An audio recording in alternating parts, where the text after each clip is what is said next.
Assalamualaikum warahmatullahi wabarakatuh. Alhamdulillahi rabbil alamin. Allahumma salli ala Muhammad wa ala ali Muhammad. Saudara, dialog berikut bersumber dari teks makalah Syamsi Tabrizi berbahasa Persia halaman 89. Dialog ini tampil dengan gaya bahasa yang puitis, tapi dengan lebih banyak benturan konsep seperti antara taklid, ma'rifat, bentuk, hakikat, ilusi, tajalli, taat, cinta, dan tentu antara Tuhan yang disebut dan Tuhan yang hadir. Baik saudara, dialog ini kita beri judul Di Ambang Pintu Kesunyian. Maka berkatalah pengelana, aku telah bertahun-tahun bersujud, menunduk di setiap batas waktu. Aku menangis dalam wudhu, aku menyebut nama-namanya.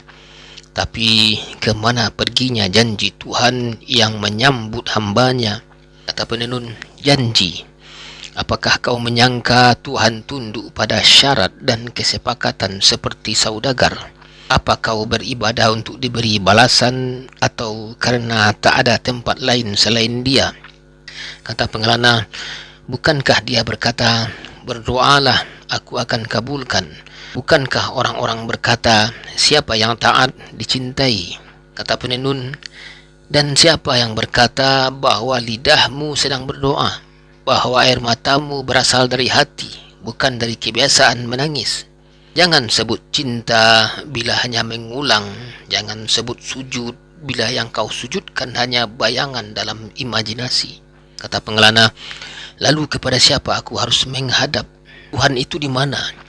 Di langit, di arsy. Kata penenun, celakalah orang yang menempatkan Tuhan di langit, karena ia bukan ciptaan yang dibatasi tempat. Celakalah pula orang yang menyangka ia hadir dalam suara lantang atau gerakan yang rapi, karena Tuhan tak tunduk pada nada dan bentuk.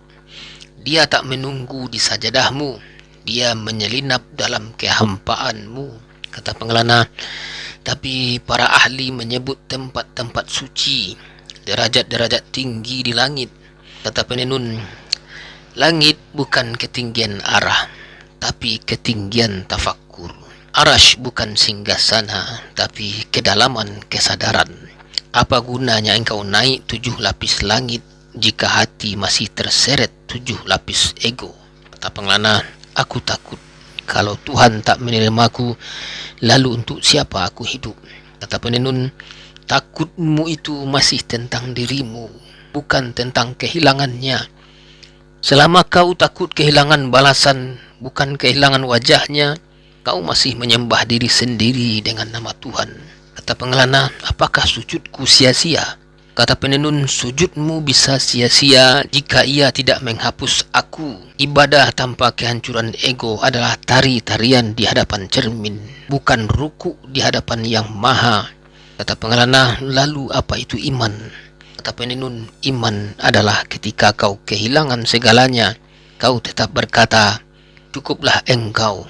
Iman adalah membiarkan Tuhan memilih bagaimana ia hadir, meski dengan cara meremukkanmu. Suasana hening, angin menggeser debu, pengelana menunduk lebih dalam, seolah sedang mencair di dalam sujudnya sendiri.